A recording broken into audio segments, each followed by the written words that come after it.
Okay, good morning, children. Grade ninth, we will start with the topic why do we fall ill? Okay, I'll share the screen and we'll start. Just give me a second. Why do we fall ill?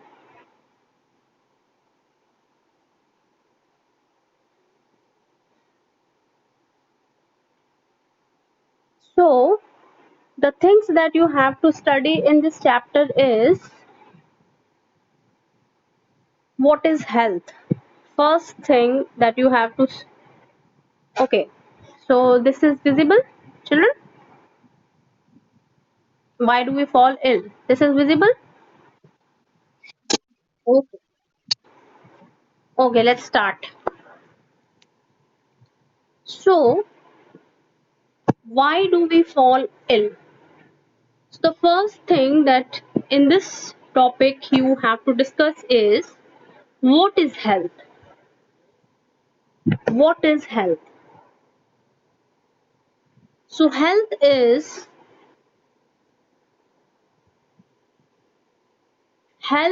a state, okay? Health is a state of complete physical, mental and social well-being of a person. Okay, it's just not uh, uh, having just if you don't have any disease, then we cannot say that it is. Good morning.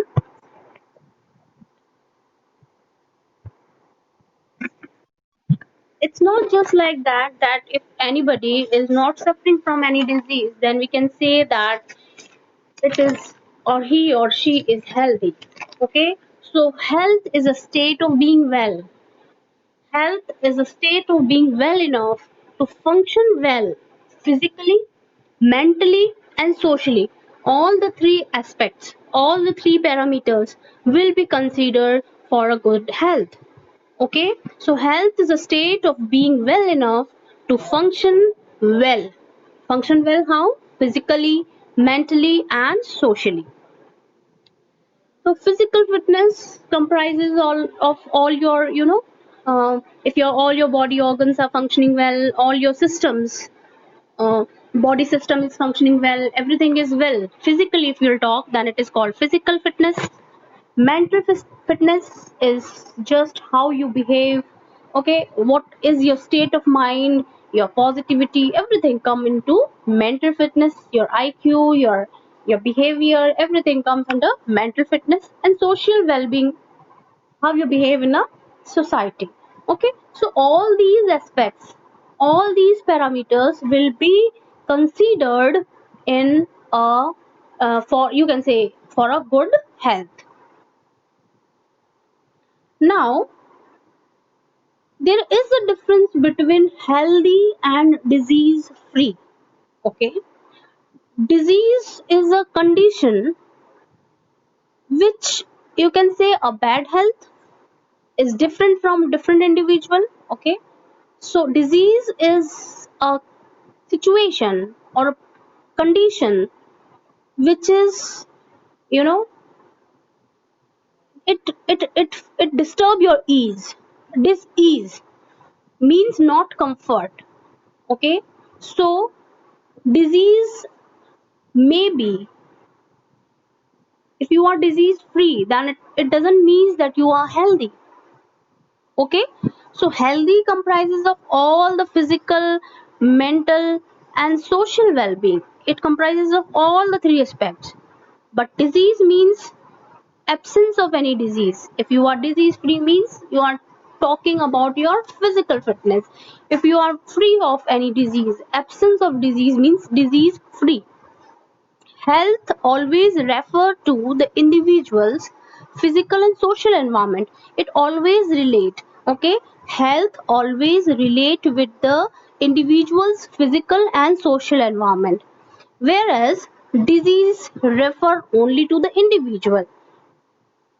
Your surrounding, your environment, your society, everything will affect you.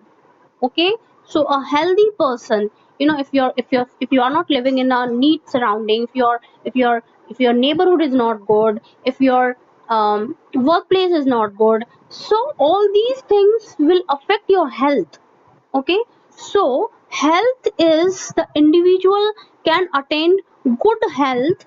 The individual have good health if he or she is physically, mentally, and socially well. Disease free, the individual may have good health or poor health. Okay, it is just, we cannot consider that health and disease free are one or same, they are different. Moving on to the next slide. Now, health free or disease, health or disease free. So disease, what is disease? Disease is a condition of the living animals or a living organism when one of its parts that impairs the normal functioning. Okay, and it's typically manifested by distinguishing the sign and symptom. For example, let's consider the example of common cold. Okay, so if anybody is suffering from from common cold, then you can say that I can feel certain symptoms. Okay, we feel as being something wrong is there in our body. If you are having if you can see, if you are having cold, then you can find out the symptoms like runny nose, nasal congestion, sore throat, headache, fever. Okay, loss of appetite, so many different symptoms a person, okay, or you can say um, a, a person can feel, a diseased person can feel. We feel that something is wrong. Okay, something is wrong.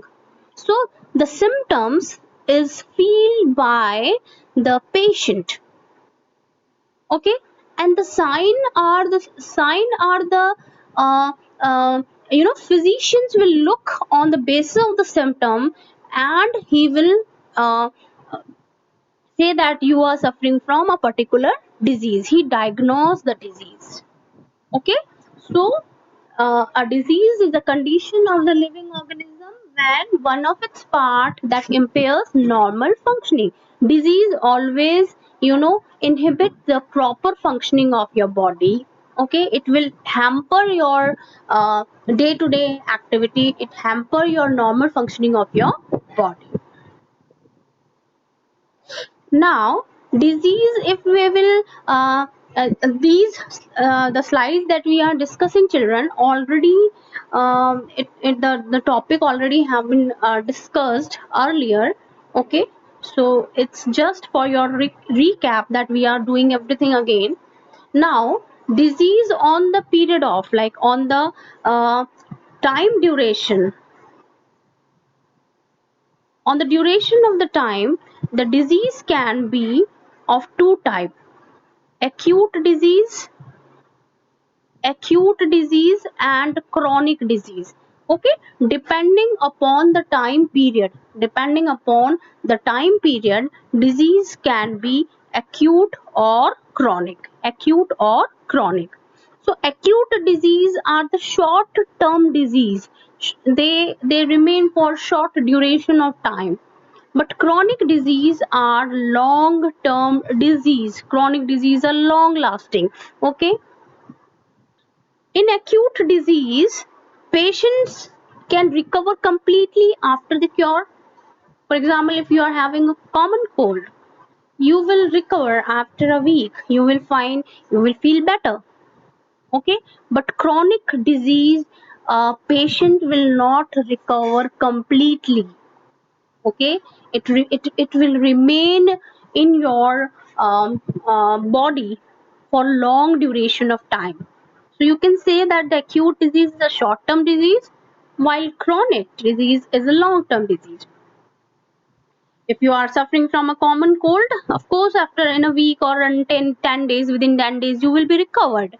If somebody is suffering from asthma, if somebody is suffering from cancer, if somebody is suffering from AIDS or TB, the disease will take time to cure, or sometime it will not completely, a patient will not completely recover. Okay, In acute disease, there's no loss of weight or feeling of like tiredness. Like after acute disease, you can completely recover and you will come on with your normal day-to-day routine. But in chronic disease, there's often loss of weight, or every time a patient will feel tired. In acute disease, there's a short duration loss of work and efficiency. If you are having, for example, if I'm having common cold, so in for 1 or 2 days I will feel lethargic, I will feel not easy to do work and all. But after some time, like I will definitely come up with my regular routine, and I'll completely my work efficiency completely become normal as per. Okay, but in chronic disease, there is a prolonged loss of work and efficiency. Okay, it's not easy to cure a chronic disease. Moving on to the next slide. Now, classification of diseases, if we will see like this, the example of acute and chronic disease. Acute diseases, okay, you can distinguish them in two, like communicable and non-communicable, communicable and non-communicable. So acute disease are the disease, like examples are given in communicable: common cold, pneumonia, mumps, measles, typhoid, flu, etc. But non-communicable, including trauma and all, acute disease, appendix, okay, poisoning, trauma, accident, fire, etc. Okay, so these are acute disease. Chronic disease, in chronic disease, again in the communicable disease, Lyme disease, TB, AIDS, syphilis, okay, all these, herpes, all are chronic disease.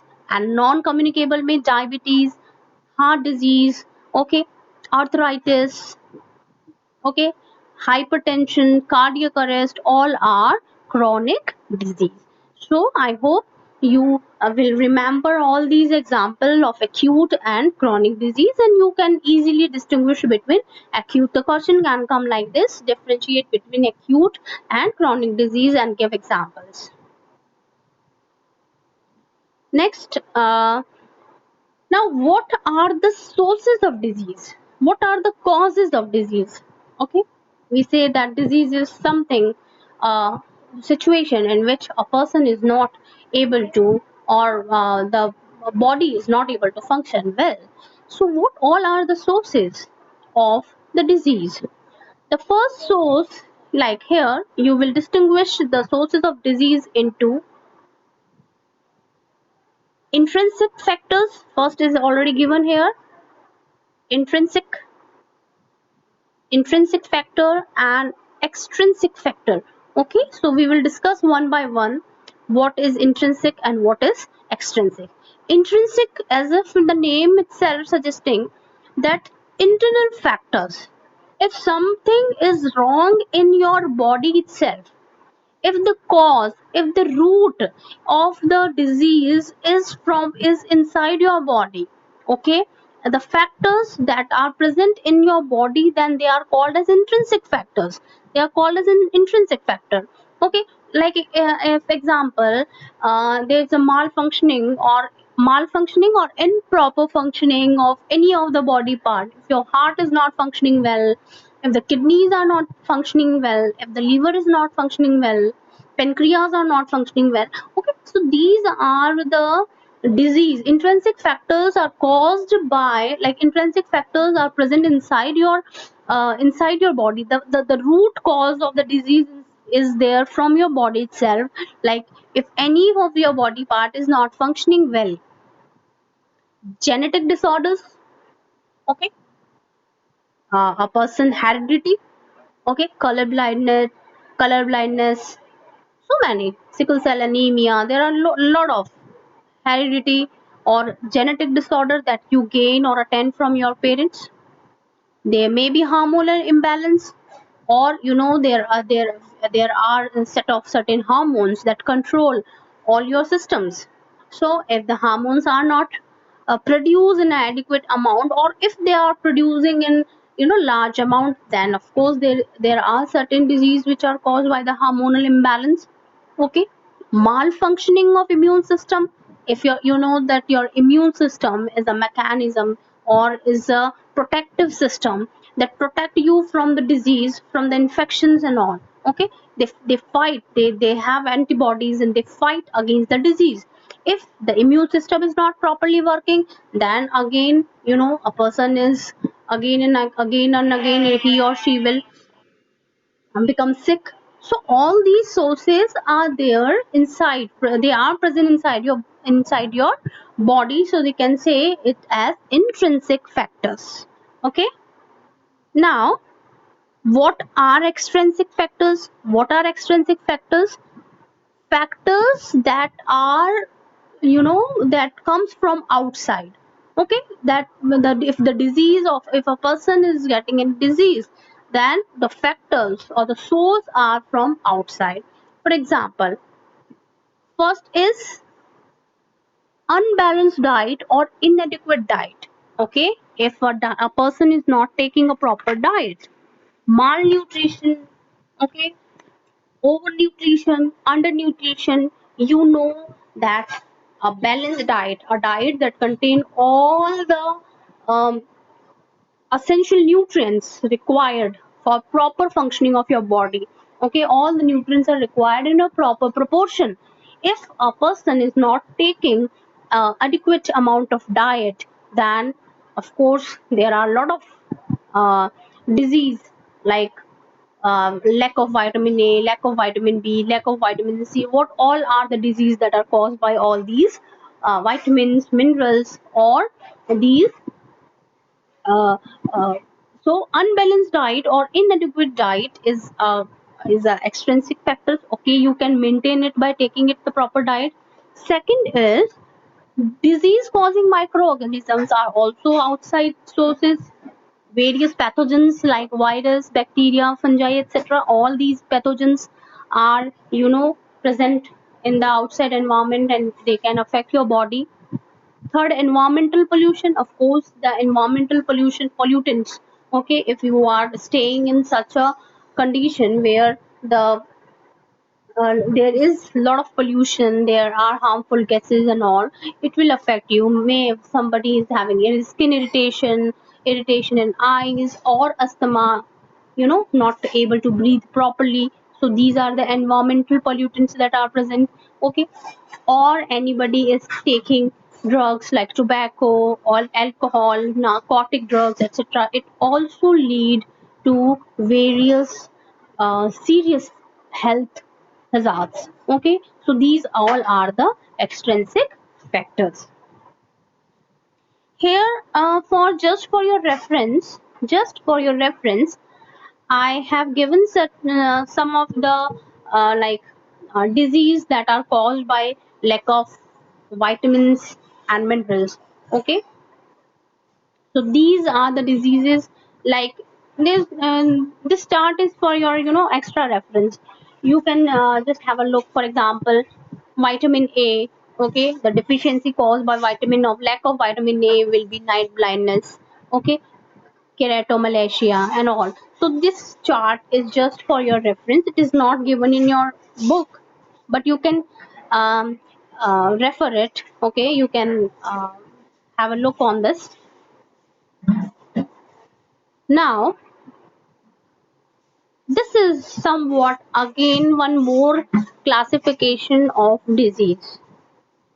Now, disease can be, again one more classification of disease is, disease can be congenital and acquired.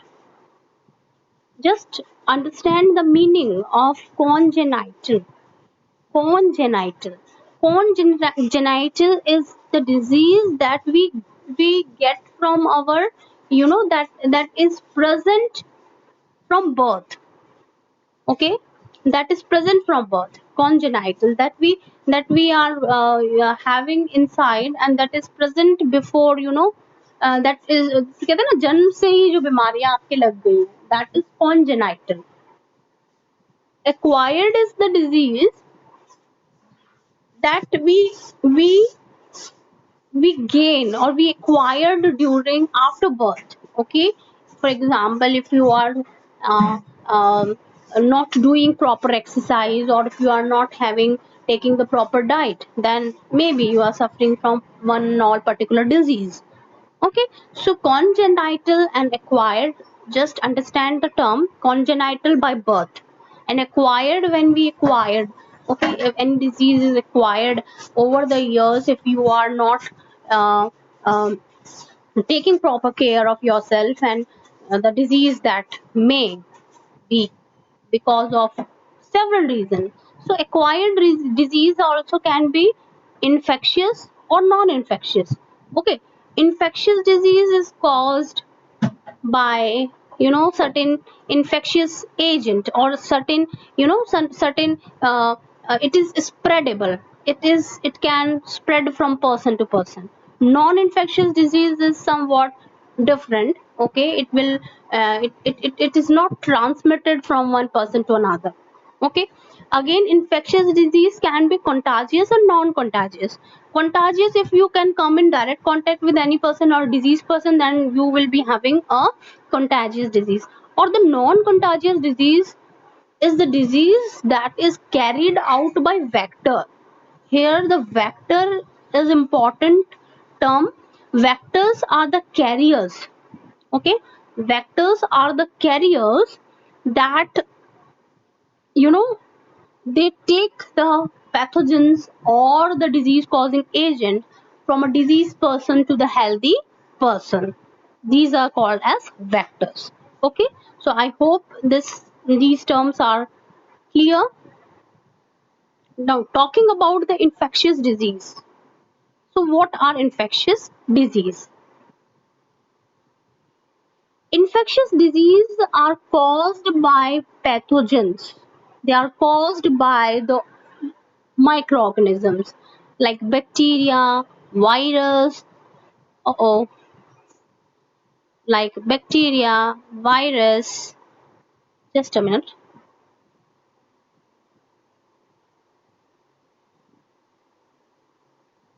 Okay, so infectious disease are the disease that are caused by bacteria, virus, fungi, parasite, okay, helminths, etc. And they can spread from person to person. They are highly contagious. Okay, the infectious agent may be your bacteria, virus, fungi, parasite, helminths, etc. So the infectious disease are the disease that are caused by pathogens. Okay, the disease causing organisms are called as pathogens. Now, here I have given this chart for your reference, in which you can find out the various diseases that are caused by different organisms. Here you can see the first one is the bacteria. Okay, virus, fungi, protozoan diseases, and disease which are caused by helminths. Okay, here you can see the disease that are caused by bacteria are tuberculosis, pneumonia, gonorrhea, tetanus, diphtheria. Okay, these are the diseases that are caused by bacteria. Here we can see the disease that are caused by virus, very common, HIV, AIDS virus. Okay, AIDS, acquired immunodeficiency syndrome. We will study in our upcoming classes regarding this. Influenza, herpes, hepatitis, common cold, polio, measles, mumps, rubella. These all are disease caused by viruses. Please just remember the name of the disease and their causative agent. Fungi, okay, candidiasis, athlete's foot, ringworm, skin irritation, skin infection, all are the disease caused by fungi. And if you remember the second chapter of grade 8, okay, microorganism was the second chapter in grade like 8th biology, and where we have studied all these disease causing agents. Okay, protozoan, also malaria. very common. Okay, the malaria is caused by protozoan. Okay, helminths, hookworm, filaria, scaria, these all are the disease that are caused by uh, viruses, bacteria, and protozoa. Okay, so we will discuss about like what happened in typhoid.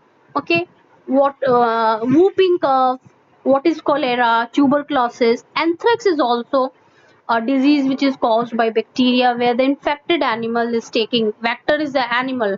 Okay, diphtheria, tetanus, various acne also a bacterial disease.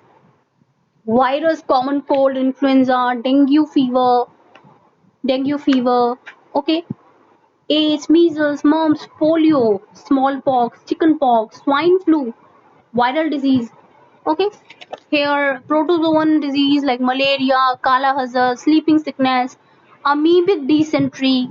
Okay, helminths like various tapeworm, ascaris, elephantiasis, which caused by filaria, fungi also, ringworm, athlete foot. All these are the disease that are caused by microorganism. Now, means of spread of infectious disease. What are the means of the spread of infectious disease? Now, disease can be spread through air. Okay, the pathogens can be uh, spread through air, through water. It can be carried out through vector. Okay, what are the means of the spread of the infectious disease? Airborne disease spreading through air, they are called as airborne disease. For example, if you are having common cold, if you will sneeze, if you will cough, the tiny water the tiny or the airborne the droplets, okay, containing the germs.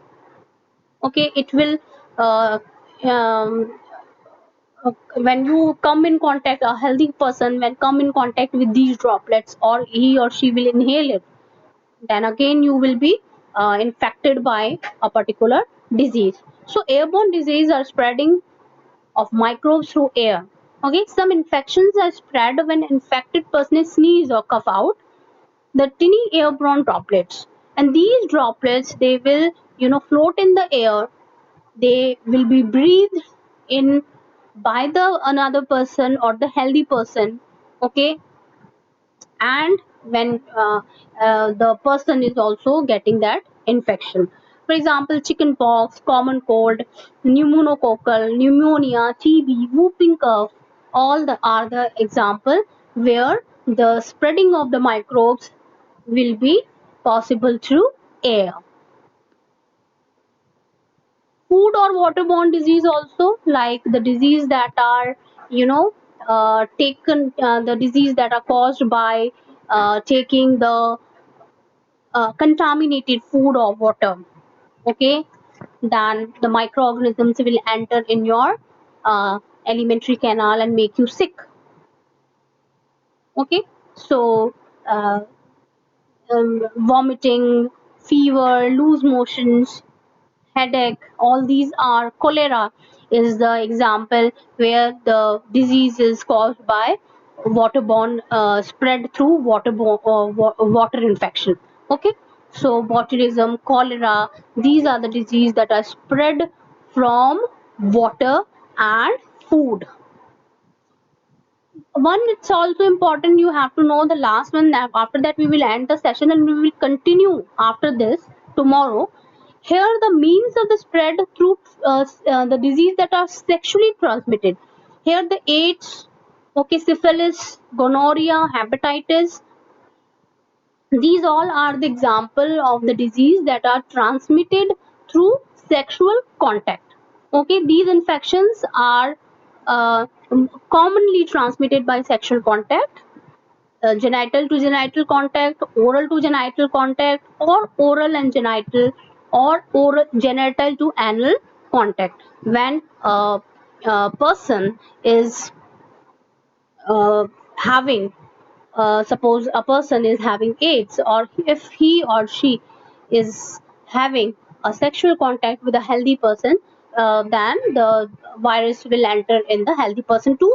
And it's not just AIDS is transmitted through sexual contact. AIDS is transmitted through blood transfusion, and there are so many other ways also. Okay, so we are ending the session, children, here.